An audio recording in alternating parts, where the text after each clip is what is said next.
Saudara sekalian, ada video menarik yang harus sama-sama kita saksikan. Rizik Syihab, saudara sekalian, tanpa malu mengaku-ngaku Wali Songo sebagai para habaib, saudara sekalian.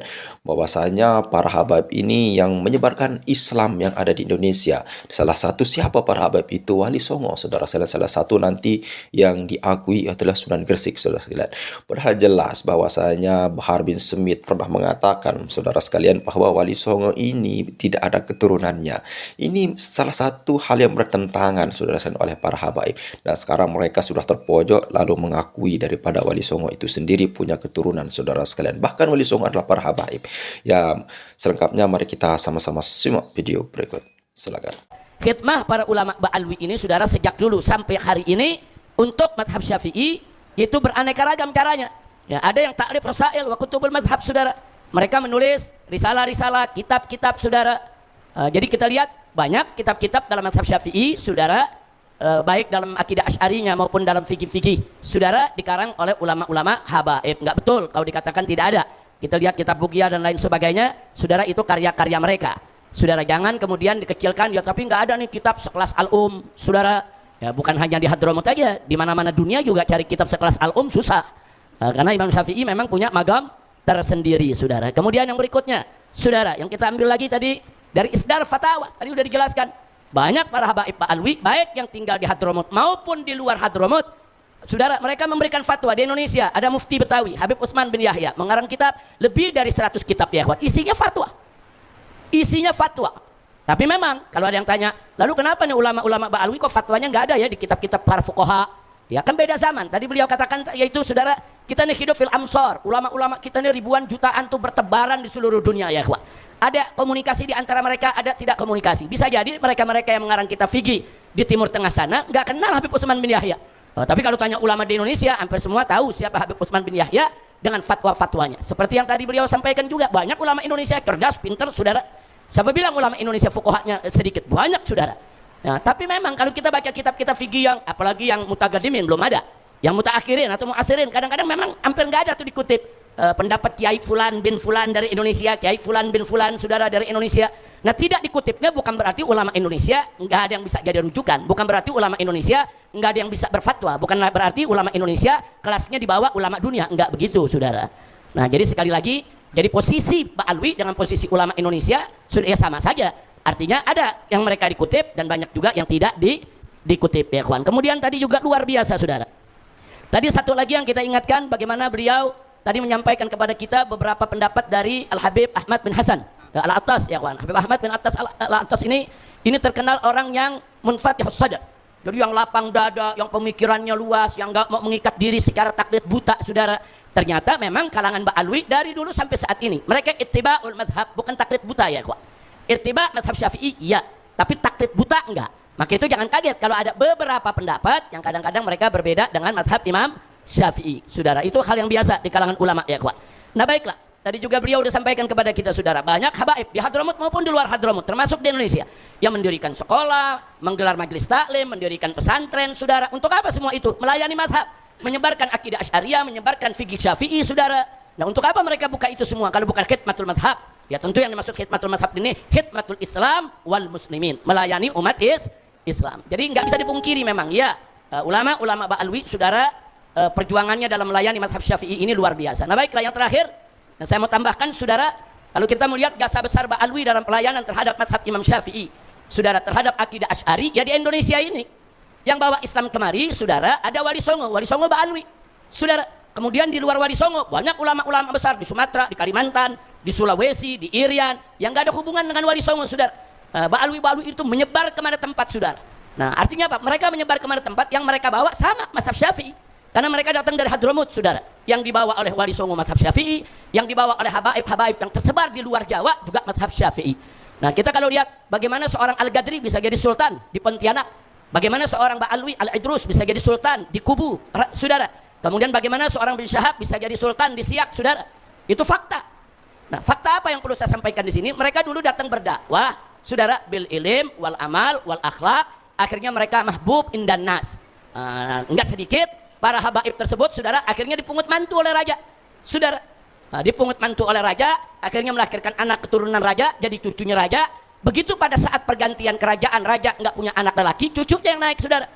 Makanya jangan kaget kalau ada yang tanya, kenapa nih Pak Alwi kok banyak yang jadi Salatin, banyak yang jadi Sultan?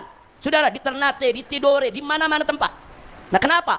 Nah, kita mesti pahaminya, saudara, ini sebagai satu dakwah yang masuk, saudara, ke gerakan sosial di tengah masyarakat.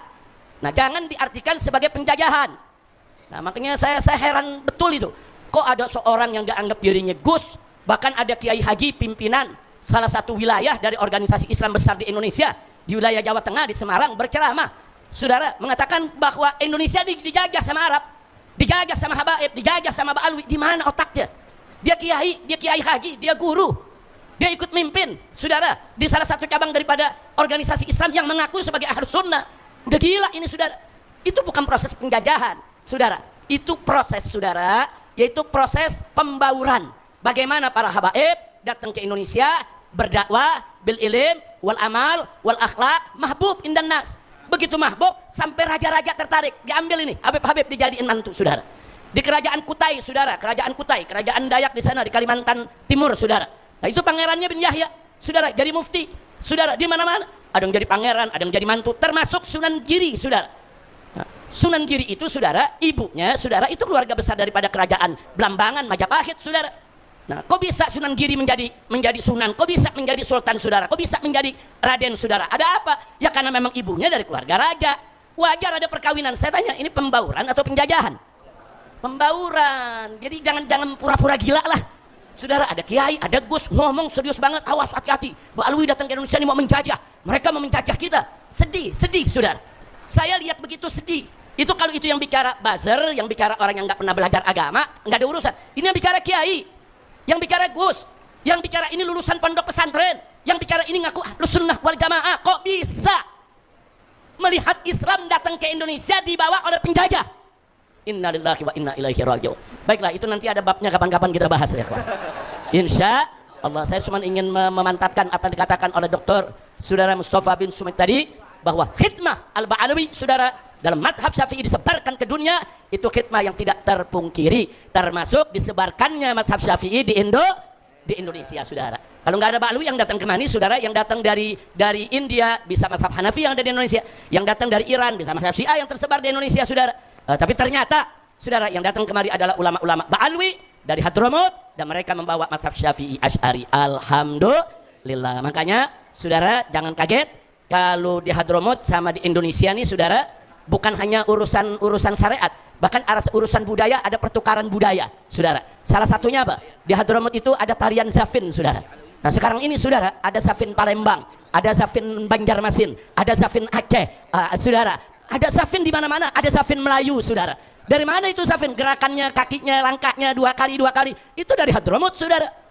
Artinya apa? Ada pertukaran budaya, bukan hanya soal mazhab Syafi'i, bukan hanya akidah Asy'ariyah, sampai budayanya. Alhamdulillah. Enggak sampai di situ, lisannya fase-fase orang Indonesia. Saya enggak dengar dari Sabang sampai Merauke orang Indonesia mengatakan Allah, Subhanallah, La ilaha illallah. Ada orang Indonesia begitu? Enggak ada. Sabang sampai Merauke nyebut Allah apa? Allah, Subhanallah, Allahu Akbar, La ilaha illallah. Saudara, kenapa? Karena yang datang bawa Islam ke Indonesia, Ba'alawi dari Hadramut, yang memang lidahnya fasih. Alhamdulillah. Kira-kira jelas ya? Paham ya? Nah, dan yang terakhir, ya tolong ditambahin, Habib Hanif nih lulusan Hadramut yang ada di sini. Bukan hanya Hadramut, saudara, yang budayanya kita ambil, saudara, yang lahjanya kita ambil. Ternyata orang Hadramut juga ngambil kata-kata dari Indonesia jadi bahasa di Hadramut yang orang Arab di luar Hadramut nggak tahu, saudara. Seperti apa? Sarung. Orang Hadramut sebutnya sarung. Itu bahasa dari mana? Indonesia. Potlot. Kan dari kita, saudara. Orang Hadramut sebutnya potlot. Di Sewun, saudara, yang kita makan sambal di sana disebut sambal. Di Saudi orang nggak tahu apa itu sambal. Di Mesir nggak tahu apa itu sambal. Di negara-negara Arab lain nggak tahu. Tapi masuk Sewun sambal, mereka tahu sambal. Artinya ada pertukaran bahasa. Karena dulu banyak habaib datang ke Indonesia, kawin sama orang Indonesia, anak-anaknya masih kecil dipulangin ke Hadramut. Nah, disuruh pulang, suruh belajar di sana. Bagaimana belajar adab, bagaimana belajar bahasa. Setelah mereka dewasa, seperti Habib Utsman bin Yahya, kan dikirim ke Yaman, saudara. Setelah pulang, mereka jadi ulama di negeri di mana mereka dilahirkan. Alhamdulillah. Ini itu saja, singkat saja. Indonesia, mazhab Syafi'i yang tersebar ini merupakan potret besar, saudara, bagaimana perjuangan kaum Ba'alawi di dalam menyebarkan mazhab Imam Syafi'i. Alhamdulillah. Apa sih kemudian hari ini, siapa sih kira-kira yang mau merusak Pancasila ini? Dan siapa sih yang mau merusak NU hari ini? Ini saya terangkan. Dua pilar organisasi di negara ini sudah menyatakan untuk saling bergandengan, terutama dari ormas Islam. Muhammadiyah dan NU ini sudah seiring sejalan. Dua-duanya sudah mengakui, Asobiah ini sudah diakui. Pancasila sudah diakui sebagai falsafah dasar negara. Muhammadiyah dan NU sudah sama-sama mengakui, meskipun Muhammadiyah agak sedikit terlambat, tapi kemudian dua-duanya bersepakat. Hanya satu Pak yang belum bersepakat itu. Salah satu partai politik dia masih belum mengakui Pancasila. Tapi oke lah, itu tinggalin aja. Pak, tinggalin aja, dan ya kalau bisa ya kesadaran jangan pilih lah. Nah ini kemudian Pak, yang membuat kesadaran terhadap kita adalah bahwa dari berbagai proses ini, perjalanan bangsa ini, kemudian kita menemukan musuh-musuh baru. Musuh-musuh baru itu siapa? Yang ingin menggerogoti Pancasila tapi tidak kunjung berhasil, termasuk komunisme juga tidak berhasil, kelompok NII Kartosuwiryo di Tasikmalaya tidak berhasil. Lalu kemudian muncul musuh baru Pak, yang diekspor dari luar negeri. Yang pertama adalah Ikhwanul Muslimin yang berbasis di Mesir. Ini nama pemimpinnya Hasan al-Banna. Hasan al-Banna ini adalah Ahlussunnah wal Jamaah Pak. Tapi kemudian dibelokkan oleh Said Qutb dan Muhammad Qutb, kemudian berubah menggunakan konsep-konsep dari ajaran Muhammad bin Abdul Wahab. Nanti saya bahas. Kemudian yang kedua adalah Hizbut Tahrir. Ini gerakan politik yang berasal dari Palestina, yang kemudian hari ini berusaha meracuni anak-anak muda kita dan kita semua. Yang ketiga adalah kelompok Wahabi. Ini jelas-jelas dari Arab Saudi. Nah ini yang kemudian menjadi tiga pokok utama yang harus kita lawan, karena tiga-tiganya ingin menumbangkan Pancasila. Dan tiga-tiganya ingin menumbangkan NU dan Muhammadiyah, karena NU dan Muhammadiyah dianggap sebagai penopang utama keberlangsungan Pancasila. Ini tiga paket ini Pak, tiga musuh dan tiga paket inilah kemudian yang berusaha ditumbangkan barengan. Jadi mohon maaf kalau di NU sekarang muncul faksi-faksi yang mengatasnamakan NU garis inilah, garis miring, garis putus-putus lah. Nah ini kan sebenarnya upaya pemecah belahan itu. Termasuk di Muhammadiyah juga ada faksi-faksi meskipun nggak kelihatan. Nah ini adalah upaya memecah belah, sebenarnya targetnya adalah Pancasila Pak. Tapi jalur pantulnya itu kalau main karambol itu ngebannya lewat NU dan Muhammadiyah. Makanya jangan sampai NU dan Muhammadiyah ini terhasut lalu kemudian rontok perlahan hingga lama-lama negara ini tumbang perlahan juga. Ini nggak boleh Pak, harus kita perkuat. Teman-teman dari para ulama dari Muhammadiyah perkuat. Teman-teman dari NU perkuat Pak, karena ini udah kesepakatan bersama Al-Asobiyahin. Piagam Madinahnya sudah fix, kita setujui bersama. Negara Indonesia ini kan negara nggak masuk akal Pak. Benar-benar nggak masuk akal. 17.000 pulau, coba bayangin. 17.000 pulau, 800 suku, 800 bahasa, kurang lebih. Ada puluhan agama beserta aliran-alirannya, tapi masih tetap berhimpun menjadi satu negara. Nggak masuk akal Pak. Arab Pak, Arab. Sukunya sama, bahasanya sama, agamanya bisa dibilang sama, karena Kristennya cuma 4%. Nggak ada agama lain kecuali Kristen dan Islam. Islamnya itu 96%. Sama semua Pak. Tapi coba lihat, ada Kuwait, Oman, Bahrain, Yaman, Saudi, Yordania. Ini negara perintil-perintil. Kecil-kecil negaranya. Kenapa? Meskipun satu suku, satu bahasa, satu agama, mereka nggak bisa bersatu Pak. Nah makanya Pancasila ini, negara Indonesia ini kalau ada di Arab mungkin udah pecah menjadi 25 negara Pak. Tapi kita kan enggak. Sampai sekarang masih bisa bersatu. Timor Leste itu lepas karena kita salah caplok Pak.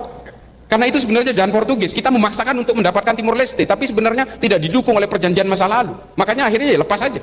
Tapi kalau KKB Papua ya harus bertahan Kak. Karena itu adalah warisan dari kolonial Belanda yang seharusnya memang masuk ke wilayah Indonesia. Cuma hari ini kan bajingan semua yang ada di sana itu. Nggak paham sejarah. Nah ini kemudian yang harus kita pahami adalah bahwa kemudian kelompok-kelompok yang tiga ini berusaha menggembosi kita semua Pak, memecah belah kita. NU juga jangan tenang-tenang Pak, di dalam itu ngobok-ngobok Pak. Kelompok Ikhwanul Muslimin ini yang paling bahaya. Ikhwanul Muslimin ini ubudiahnya sama, mereka maulidan juga, tahlilan juga, ziarah kubur juga, kalau ada yang meninggal dibacain talqin juga sama Pak. Tapi tujuannya tetap khilafah Pak, tujuannya tetap khilafah mereka itu bedanya dengan NU.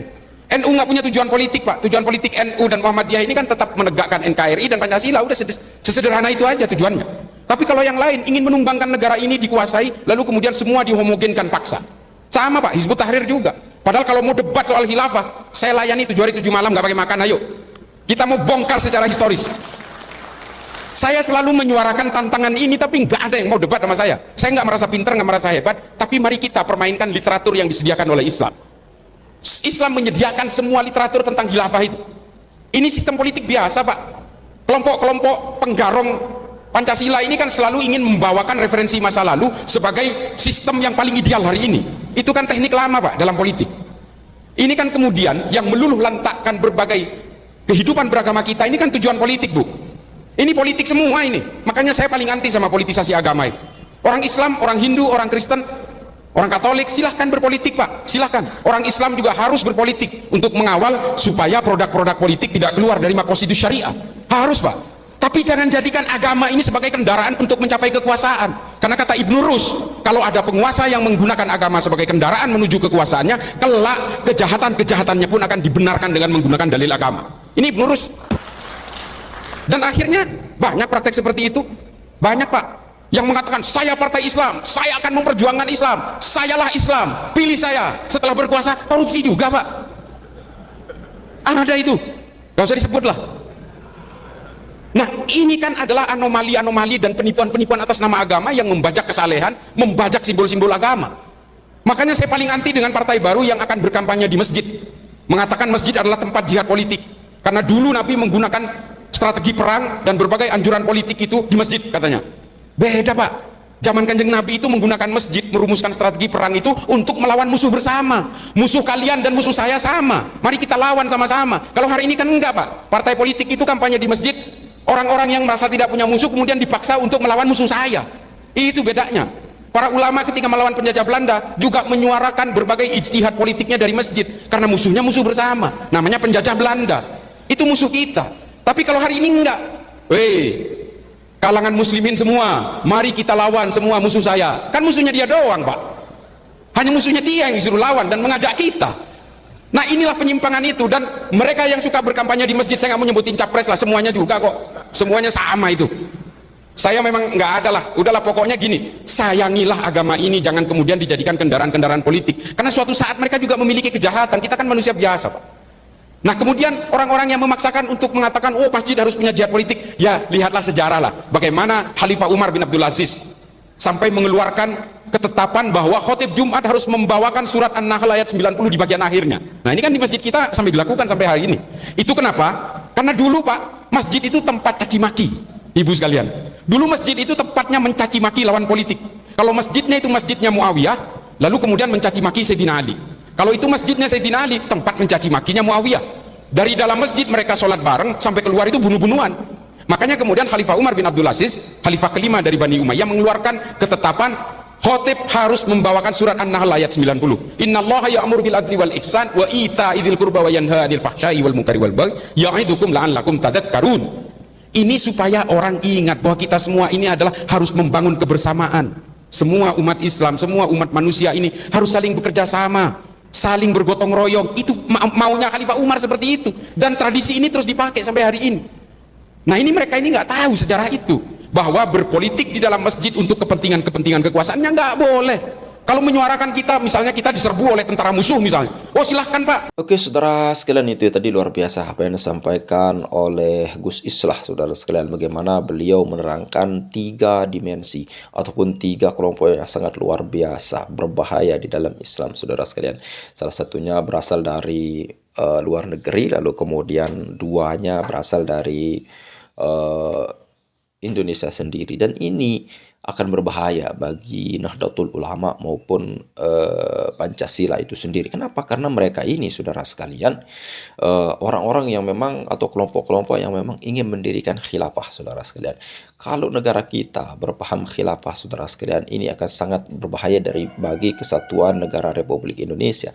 Kenapa? Karena negara kita merdeka, tokoh-tokoh bangsa founding father kita, saudara sekalian, itu bukan berdiri atas nama Insinyur Soekarno dan Muhammad Hatta yang notabene ya saudara sekalian sebagai orang Islam. Ya secara singkatnya atau secara pasnya, saudara sekalian, negara kita merdeka bukan dikarenakan karena orang-orang Muslim atau karena orang Islam. Banyak pejuang-pejuang kita, saudara sekalian, itu berasal dari non-Muslim, saudara sekalian. Nah ini, jika ini menjadi khilafah, untuk apa mereka, saudara sekalian, ada di sini? Padahal mereka juga pun ikut berhak menikmati daripada kemerdekaan kita, dan sekarang ingin dirampas oleh mereka. Jika ini terjadi negara khilafah di Indonesia, saudara sekalian, maka kita akan pecah. Maka kita akan seperti negara-negara timur, saudara sekalian, yang dulunya Jazirah Arab dan sekarang pecah menjadi negara-negara Arab bagian seperti Oman, seperti Qatar dan lain sebagainya, saudara sekalian. Ya mungkin hanya ini saja, mudah-mudahan bermanfaat. Sekian, Assalamualaikum warahmatullahi wabarakatuh.